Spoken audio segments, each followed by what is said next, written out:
Shalom, saudara kasih dalam Tuhan, selamat pagi. Senang hari ini saya bisa berjumpa kembali dengan saudara dimanapun saudara berada. Dan pagi ini saudara kita bersyukur untuk hari yang baru yang Tuhan sediakan untuk kita semua. Sungguh besar anugerah dan penyertaan Tuhan di dalam kehidupan kita. Mari saudara, sebelum kita merenungkan kebenaran firman Tuhan, kita berdoa terlebih dahulu. Bapa kami di sorga, kami mengucap syukur kepadamu untuk pemeliharaanmu, penjagaanmu sepanjang malam, dan Kau berikan kami kekuatan, kesehatan yang baru Tuhan, dan kehidupan untuk boleh kami jalani sepanjang hari ini. Tuhan, sungguh Engkau baik. Dan pada saat ini, mari Engkau berbicaralah lewat kebenaran firman-Mu kepada setiap kami. Di dalam nama Tuhan Yesus, kami berdoa dan kami mengucap syukur. Amin. Saudara, renungan kita terambil dari Markus pasal yang pertama, ayat 14-15. Sesudah Yohanes ditangkap, datanglah Yesus ke Galilea, memberitakan Injil Allah. Katanya, waktunya telah genap, kerajaan Allah sudah dekat. Bertobatlah dan percayalah kepada Injil. Saudara, ketika ada seorang pemburu ingin memanah binatang rusa, maka ia harus menunggu rusa itu diam dan di dekat sungai dan mulai minum air. Pada waktu rusa sedang minum air, pemburu itu tidak boleh melalaikan kesempatan untuk menembak rusa tersebut. Karena kesempatan itu, kalau tidak dimanfaatkan dengan baik, rusa tersebut akan pergi dan pemburu itu akan menyesal. Ketika kesempatan tidak dimanfaatkan dengan baik, maka akan menghasilkan yang namanya penyesalan. Dalam perikop ini, saudara, Tuhan Yesus berkata bahwa waktunya telah genap dan kerajaan Allah sudah dekat. Hal ini memiliki arti bahwa waktu hidup dalam dunia ini begitu singkat, dan terlebih tidak ada seorang pun yang tahu kapan waktu itu akan berakhir. Baik kapan umur kita berakhir di tengah-tengah dunia ini, maupun kapan waktu Tuhan datang ke dalam dunia. Tuhan Yesus ingin berkata bahwa betapa singkatnya waktu di dalam dunia ini. Dan waktu yang singkat ini, Tuhan Yesus ingin kita memanfaatkan kesempatan ini dengan bertobat dan percaya kepada Injil.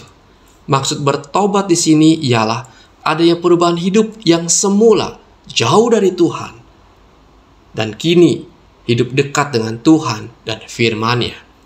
Tuhan ingin kita terus dekat dengan Tuhan dan firman-Nya sepanjang hidup kita dan waktu yang singkat ini. Tuhan ingin supaya kita tidak menyesal di kemudian hari. Karena itu, selagi waktu Tuhan masih berikan kepada kita dan kita masih hidup di dalam dosa, maka Tuhan berkata kepada saudara, bertobatlah, meminta ampunlah kepada Tuhan, dan percayalah kepada Kristus sebagai Tuhan dan Juru Selamat saudara. Saudara, Yesaya 1 ayat 8 berkata, marilah, baiklah kita berperkara firman Tuhan. Sekalipun dosamu merah seperti kirmisi, akan menjadi putih seperti salju. Sekalipun berwarna merah seperti kain kesumba, akan menjadi putih seperti bulu domba. Itulah janji Tuhan yang akan memberi pengampunan kepada kita seberapa besar pun dosa, kesalahan yang kita perbuat. Tuhan akan kuduskan, Tuhan akan ampuni dosa-dosa kita. Demikian pula di dalam 1 Yohanes 1 ayat 9 juga dikatakan, jika kita mengaku dosa kita, maka Ia adalah setia dan adil, sehingga Ia akan mengampuni segala dosa kita dan menyucikan kita dari segala kejahatan. Inilah janji pengampunan dari Allah bagi manusia yang berdosa yang mau datang kepadanya. Saudara, jikalau hari ini saudara mendengar kebenaran firman Tuhan ini, dan Roh Kudus menyadarkan bahwa kita adalah orang berdosa, baik yang kita perbuat, baik yang kita pikirkan, maupun yang kita lakukan, yang tidak menyenangkan hati Tuhan, patutlah kita datang kepada Allah dan meminta pengampunannya. Jangan keraskan hati kita, saudara. Tetapi datanglah meminta ampun kepada Tuhan. Jangan sampai kesempatan ini lewat daripada kita dan kita menyesal. Saudara, mari kita datang kepada Tuhan, memohon pengampunan dan memperbaiki hidup kita menjadi lebih baik, supaya hidup kita boleh berkenan di hadapan Tuhan. Waktu begitu singkat, jangan pernah sia-siakan saudara, tapi pergunakanlah dengan baik dan hidup dengan bijaksana. Saudara, kalau saudara masih mendengarkan renungan ini, masih diberikan kehidupan, itu artinya Tuhan masih berikan kesempatan bagi saudara dan saya untuk memperbaiki hidup menjadi lebih baik, untuk datang kepada Tuhan memohon pengampunannya. Karena itu, jangan keraskan hati saudara. Mari kita datang kepada Tuhan. Bapa di sorga, kami bersyukur kepadamu. Kami orang berdosa dan kami membutuhkan pengampunan daripada Engkau. Berikan kami karunia, berikan kami kekuatan untuk datang kepada Engkau. Kami manusia yang lemah, tak mampu menyelesaikan masalah dosa kami.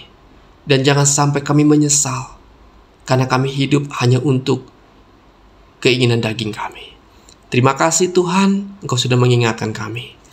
Berkati sepanjang hari ini, di dalam berbagai aktivitas kami. Sertailah, tolonglah kami, berkati.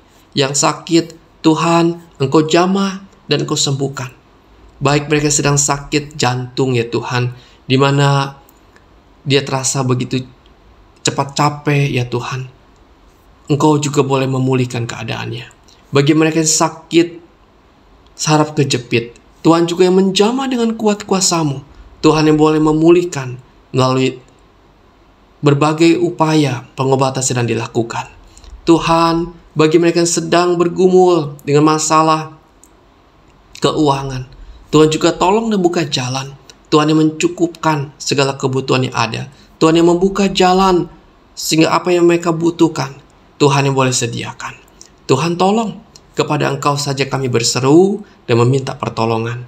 Bagi keluarga-keluarga yang sedang retak ya Tuhan, yang diambang kehancuran, berikanlah kasih-Mu Tuhan.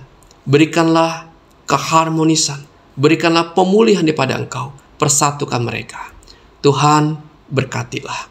Terima kasih Bapa, sungguh kami bersyukur kepada Engkau. Inilah doa kami. Di dalam nama Tuhan Yesus, kami berdoa dan kami mengucap syukur. Amin.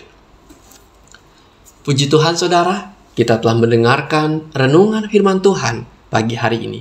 Kiranya terang firman Tuhan ini boleh menerangi langkah hidup kita sepanjang hari ini. Dan sampai jumpa lagi saudara di renungan selanjutnya di dalam channel Sate Kristen. Tuhan Yesus memberkati.